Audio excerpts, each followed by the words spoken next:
इय्याक नअब्दु व इय्याक नस्तईन। आप देख रहे हैं मेरा यूट्यूब चैनल मेरा वसेब और मैं हूं आपका होस्ट डॉक्टर जलील मलिक। जैसा कि आप जानते हैं कि आज पूरे मुल्क भर में न्यू ईयर का दिन है और दुनिया भर में खुशियां मनाई जा रही हैं। दुनिया भर में पूरे आसमान को लाइटों से सजाया गया है, जिस तरह की आतिशबाजी की गई है। दुनिया भर में खुशियां मनाई जा रही हैं।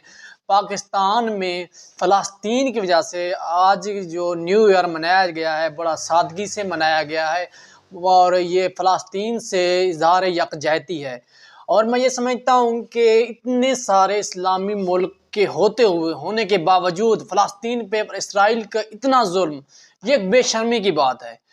इतनी एटमी ताकत होने के बावजूद, इतनी सरमायाकारी रखने के बावजूद, मैं आल मुस्लिम पाकिस्तान कंट्रीज़ की बात कर रहा हूँ, इतनी सारी सरमायाकारी होने के बावजूद इतना जुल्म कि फ़लस्तीन एक मुसलमान हमारे भाई हैं, उनके बच्चों पर, उन पर, औरतों पर इतना जुल्म किया जा रहा है, उनको शहीद किया जा रहा है। और ये एक 1948 के बाद सबसे बड़ा हादसा है। फ़लस्तीन में सबसे ज़्यादा जानें गई हैं इस बार। ये 2023 में जितनी जानें गई हैं वो उससे पहले कि 1948 में ये उसमें हुआ था, उसमें इतने इनसे भी बहुत कम हुआ था। और ये 2023 में उससे भी ज़्यादा जुल्म किया गया है फ़लस्तीन पर। और इस्लामिक कंट्रीज़ जो हैं वो खामोश बैठे के तमाशा देख रही हैं, हाथ पे हाथ धरे। अगर वो चाहें तो ये जुल्म रोक सकती हैं। इसराइल की क्या जुर्रत कि वो इस फ़लस्तीन पर इतना जुल्म करे, और इस्लामिक कंट्रीज़ जब तमाशा देख रही हैं तो कौन उनको रोकेगा। ये बस इस तरह देखते रह जाएंगे और मुसलमान इस तरह मरते रहेंगे, इस तरह शहीद होते रहेंगे।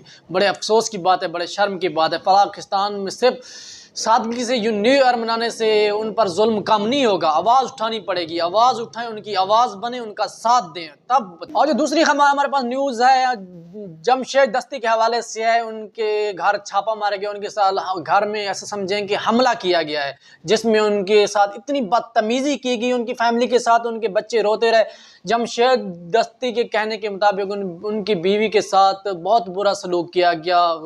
मैं वो बोलना शर्म की बात समझता हूँ कि इस तरह का रवैया, और बहुत बहुत शर्म की बात है इस तरह का रवैया। मैं ये बोलना मुनासिब नहीं समझता कि मैं वो लफ्ज़ इस्तेमाल करूँ जो जमशेद दस्ती साहब इस्तेमाल कर रहे हैं। मुझे बिल्कुल ये बोलना मुनासिब नहीं। आप सुने, मैं खुद आपको सुनवाता हूँ। मैं chief justice supreme court of Pakistan आपको बता रहा हूँ, मैं जमशेद दस्ती आपसे मुखातिब हूँ। मैं 4 कौमी असम्बली का इलेक्शन जीता हूँ।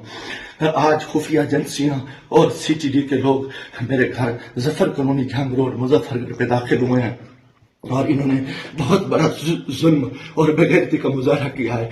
मेरी बीवी को इन्होंने नंगा कर दिया है, मेरे मोबाइल चाहे तशद्दुद किया है, बच्चों को मारा है। मेरा छोटा बच्चा 10 महीने का है, वो चीखता चिल्लाता रहा है। इन 2 घंटे मेरे घर पे 3 घंटे जयमाल बनाया और पूरी इन्होंने गुंडागर्दी और बदमाशी का मुजाहरा किया। मोबाइल फोन ले गए, कैमरे तोड़ के ले गए, 30-40 गाड़ियां थी। चुंगी चौक को इन्होंने यकमाल बनाया।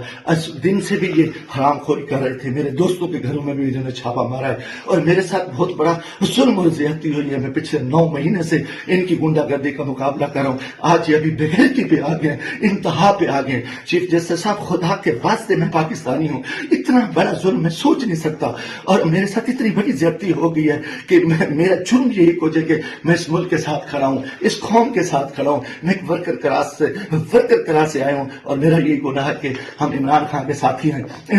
इन्होंने कितने दिनों से। और आज एक और ख़बर जो हमारे पास आ रही है, मोहम्मद ज़ुबैर के हवाले से, नून लीग के वो रहनुमा हैं, उन्होंने आज अपने दुख का इज़हार करते हुए ये कहा है कि शाहिद खान अब्बासी और मुफ्ता इस्माइल के बाद वो भी अपनी पार्टी से शिकवा कर पड़े।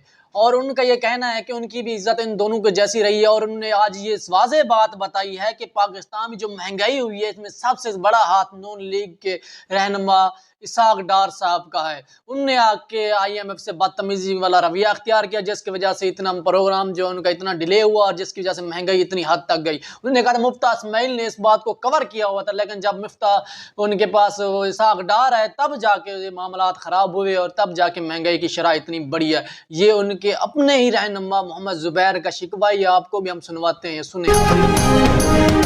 شاہد خاقان اور مفتاح اسماعیل کے بعد محمد زبیر بھی نون لیگ سے مایوس ہونے لگے۔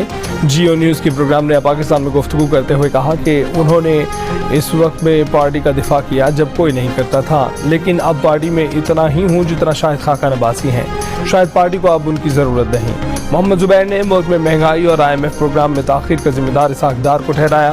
کہا کہ ہم یہ کہتے ہیں کہ PTI نے IMF پروگرام ڈیلیٹ کیا مگر مفتاح نے پروگرام بحال کر دیا تھا۔ اسحاق ڈار نے آ کر IMF کو سخت باتیں کہیں جس سے بے چینی پھیلی اور پروگرام 9 ماہ تاخیر کا شکار ہوا اور یہی مہنگائی کا سبب تھا۔